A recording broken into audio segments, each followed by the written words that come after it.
Oh, what? Oh, no. Oh my gosh. I should have gotten roasted in the comments for doing that. That is insane. Today we are watching my very first brisket cook, which is also the very first video I've ever uploaded on this channel. So as we watch this, I'm sure we're gonna have a lot of things to discuss. Oh boy. This is my very first time making a brisket, and this is gonna be the longest cook I've ever done on my smoker. So for beginners, I highly recommend that if you're gonna do your very first long cook, to do a pork butt instead of a brisket, because a brisket is just so much more expensive than a pork butt. You can get a pork butt for like a quarter of the price of a brisket, and depending on the market, sometimes you can get it even cheaper. Okay, so I'm gonna show you how I set up my fuel. So I'm using about 8 chunks of wood. I have this like big Funkin piece that I'm gonna put right in the middle. All right, so pretty much set up like that. And then basically I have this 20-pound bag of charcoal that I'm just gonna dump over the whole thing. So nothing inherently wrong about that setup. If I'm doing the minion method, that's pretty much how I would do it, especially if I'm gonna do a really long cook, which I'm assuming I'm going to do because I just dumped the entire bag of charcoal into the ring. That's like 20 pounds of charcoal, so that would easily last like 20 hours. But the problem I do have with this setup is the fact that I said earlier, this is my very first time doing a long cook. So the question is, how did I come up with this technique? So my beef is you have to cite your sources and you have to do it properly. You need to state it in the video, you need to put it in your description, and you can even add it to your comment. So big apology to Harry Sue. That's who I learned how to set up my pit for minion method. Check out his channel, and I'll have it linked in the description, and also you can read it on the screen right now. So I'm gonna grab one of these Weber lighter cubes, take it, I'm gonna have the chimney flipped upside down, put the charcoal or the starter cube right there. Then I'm just gonna grab a bunch of this charcoal that's in the middle. Ooh, that is a lot of charcoal.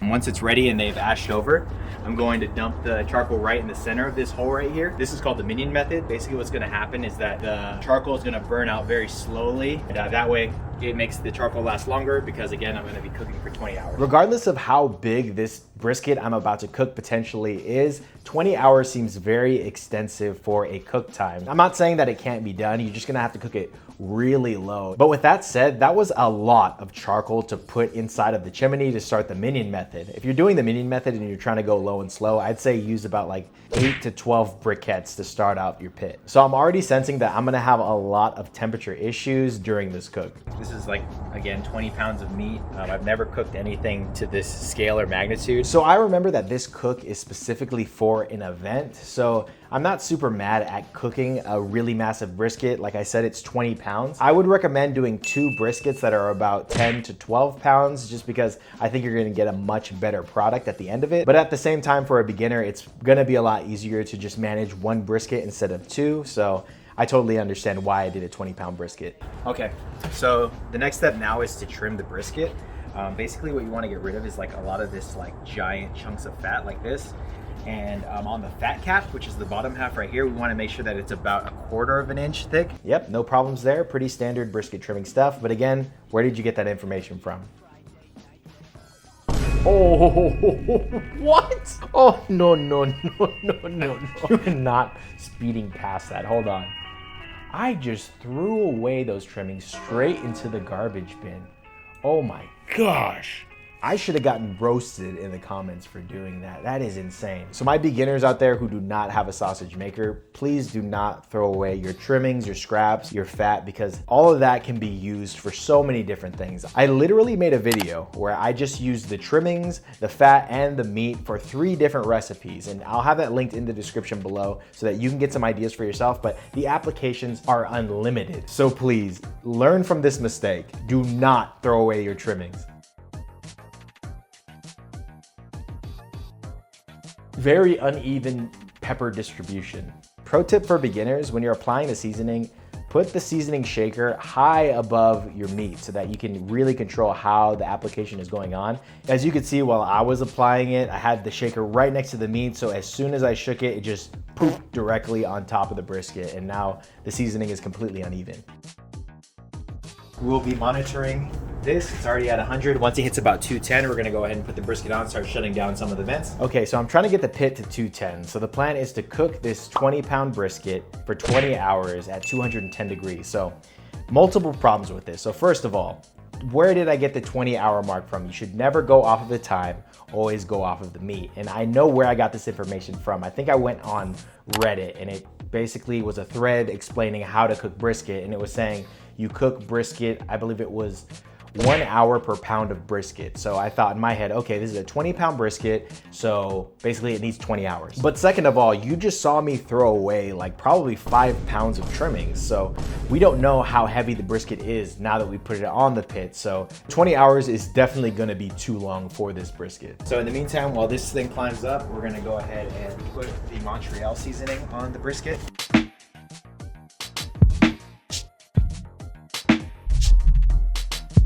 So salt and then pepper and then Montreal seasoning, and you can just see how much seasoning is on that brisket junior.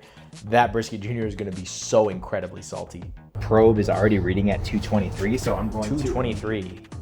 Shut down. Okay, so now the pit is well over 210 degrees, which we did predict because that was like way too much charcoal to start off the minion method. But this is a really good thing to do. Just shut down all the vents. In the Weber Smoky Mountain, don't worry about clean or dirty smoke. Just get the temperatures down to where you need them to be. So it's been about 3.5 hours. It's currently about 8:40 p.m. And as you can see on the barbecue pit, we're running right about like a little bit below 250. I'm glad I added the note at the top because I'm going off of the temperature gauge on the Weber Smoky Mountain. It's saying 250. So in reality, that's more like 280, 285. And this huge temperature swing from 210 to 285 is a massive deal because if my plan is still to cook this brisket for 20 hours, then it will most definitely be burnt by the time it's done. It's really early on in the cook. You know, we're only 3.5 hours in, but the signs that I'm seeing, this cook is headed for disaster. Okay, so we definitely got some nice darkness that's coming over it. Nice darkness, okay. So I'm gonna go ahead and grab my spray bottle. No, there is no nice darkness. So the resolution's pretty bad on this shot, but there is no reason to spray. This brisket is a little bit dry, but that's what we need for the Maillard reaction to start, and we get that nice crust on the outside, but this is not spritzing territory. And on the parts where I see the meat is like kind of like getting dry, I'm just gonna go ahead and spritz it up.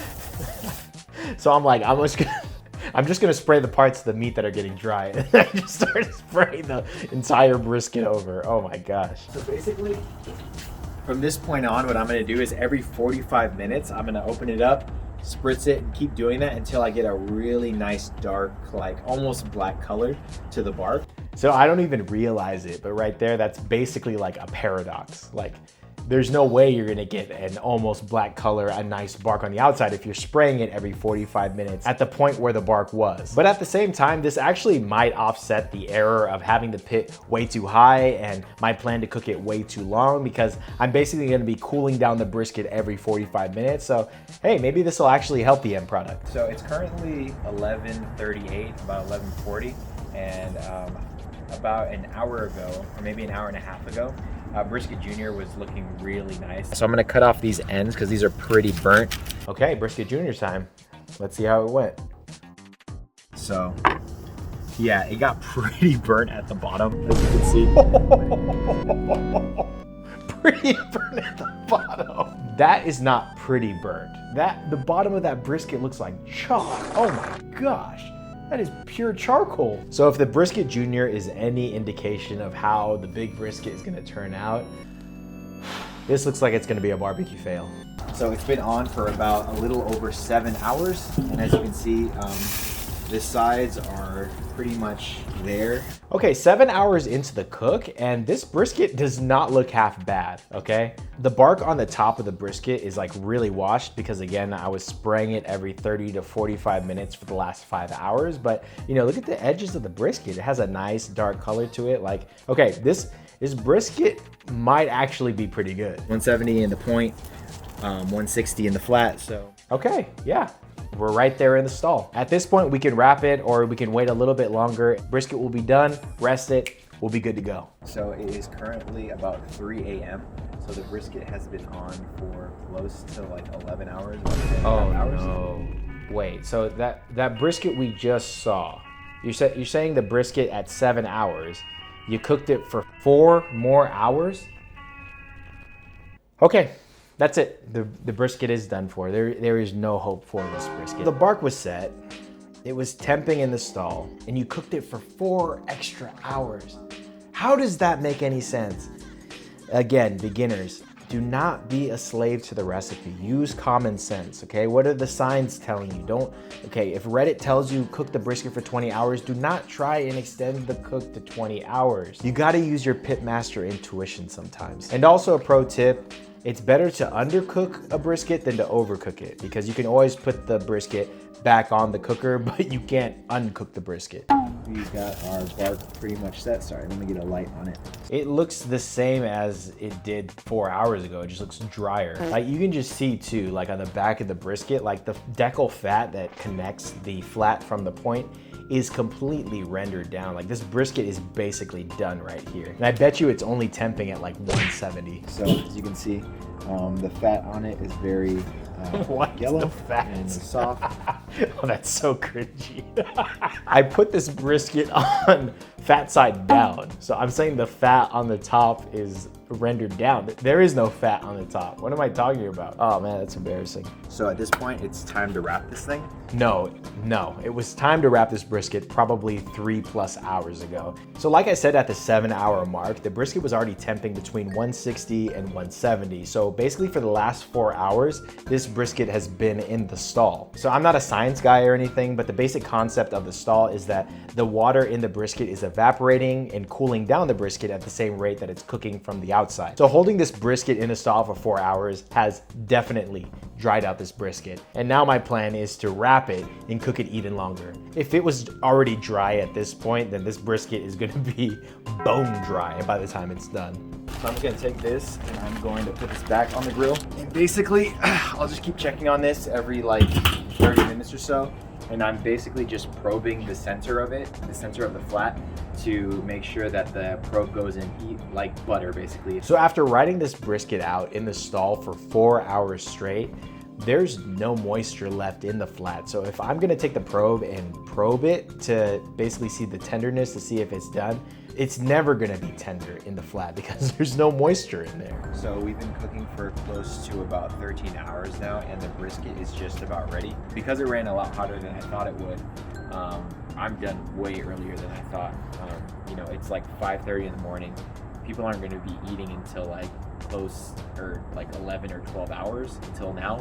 Yeah, I'm gonna go ahead and drop this thing in the cooler then. So I'm glad I stopped the cook at 13 hours and didn't try to push it to 20 hours like I originally planned. But since I finished the cook early, there's still like an 11 to 12 hour period of time that I kind of need to kill until it's time to serve this brisket. But now that I know more about brisket, this is not a problem at all. You can easily hold a brisket from 2 all the way up to 15 hours by using your oven, putting it in a cooler. There's many different ways that you can do this. Okay, so it is 6 p.m. on Christmas Eve, so it's been over 24 hours since I started this cook. So I basically had to keep this thing warm for the past 12 hours. So I'm a little nervous to see if it's still retained most of its juice.